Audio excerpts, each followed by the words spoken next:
Ma'am, we need to see your papers. My papers? I'm Navajo. My family has been on this land for thousands of years. That's not how immigration law works. Show us proof of citizenship or you're coming with us. This is my ancestral homeland. You're the immigrants here. Step back from the vehicle. You're being detained. The police agents walked up to a Native American woman and demanded she prove she belonged in America. Her people had been on that land for thousands of years before there was an America to belong to. But none of that mattered to the agents who saw brown skin and assumed criminality. What happened that Tuesday morning outside the Shiprock trading post would become a $22.4 million lesson in the cost of ignorance, bias, and federal overreach. It was a clear Tuesday morning in Shiprock, New Mexico. Highway 491 cut through Navajo Nation land, the asphalt hot under the climbing sun. Out here, federal jurisdiction was supposed to respect tribal sovereignty. That morning, 3 IC agents proved they either didn't know that or didn't care. Before we continue, where are you watching from? If this is your first time here, please hit that subscribe button. Stories like these need to be shared, and your support helps us bring more truth to light. Sage Blackwater was doing something completely ordinary when her life was turned upside down. The 38-year-old nurse practitioner had stopped at the trading post on her way home from a night shift at the Indian Health Service clinic in Shiprock. She'd picked up milk, bread, some canned goods for her grandmother, and was loading the bags into the bed of her Ford F-150 when the black SUV with government plates pulled into the parking lot. Sage didn't think much of it at first.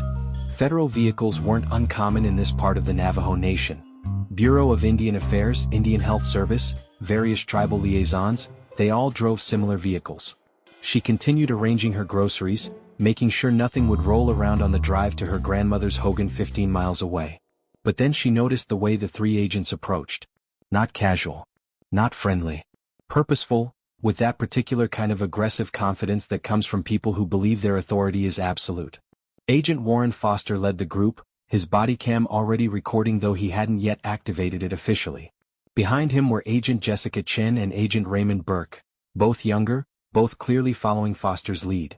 The footage from all 3 cameras would later become Exhibit A through C in a federal civil rights case that would make legal history. "Excuse me, ma'am," Foster called out, his hand already resting on his belt. "We need to speak with you." Sage looked up, squinting against the sun. "Can I help you?" Foster's eyes scanned her, taking in her long black hair pulled back in a traditional bun, her brown skin, her jeans and t-shirt. His mind had already made its calculation. "We're with Immigration and Customs Enforcement. We need to see your identification and proof of citizenship." The words hung in the desert air like something foreign and absurd. Sage stood there for a moment, genuinely confused. "I'm sorry, what?" "Your papers," Burke chimed in, stepping closer.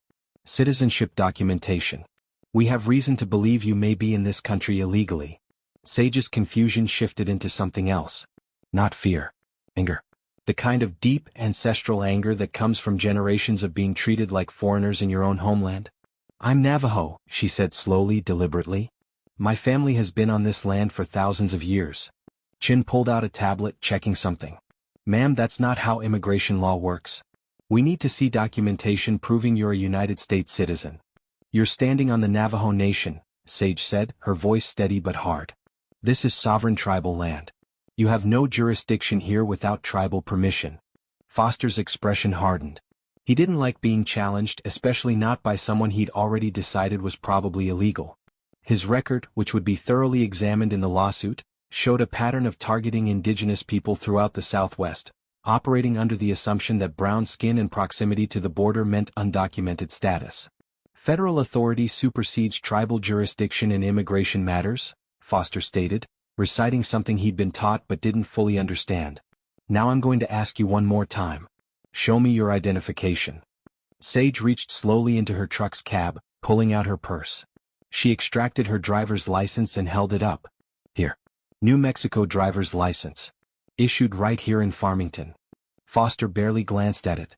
"That doesn't prove citizenship. You could have that illegally. We need birth certificate, passport, or naturalization papers." "I don't carry my birth certificate with me to buy groceries," Sage said, her patience wearing thin. "I'm a registered member of the Navajo Nation. I'm a nurse practitioner. I work at the IHS clinic. I'm as American as anyone can be. More American than you, considering my ancestors have been here since time immemorial." Burke's hand moved toward his handcuffs. "Ma'am, you're being uncooperative.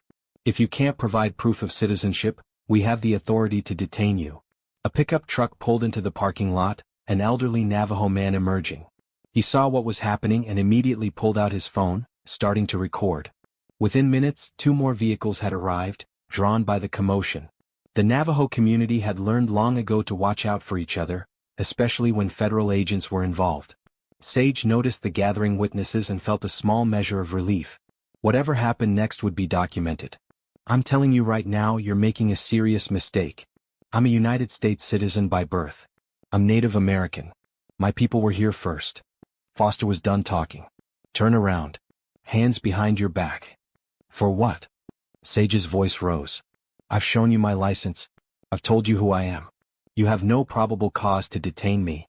Failure to provide proof of citizenship, suspicious behavior, and now resisting a lawful detention, Foster said, grabbing her arm.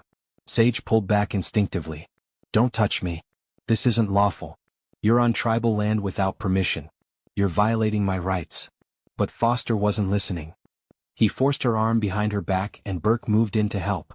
The sound of metal handcuffs clicking shut echoed across the parking lot, and the witnesses gasped. Someone shouted in Navajo words of protest and disbelief. Chin stood back, her body cam capturing everything.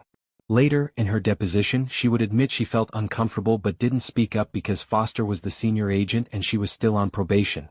The elderly man who'd been recording approached. You can't do this. She's dying. This is our land. You have no right. Foster turned on him. Sir, step back or you'll be arrested for interfering with federal officers. Call the tribal police, Sage shouted to the gathering crowd. Call my family.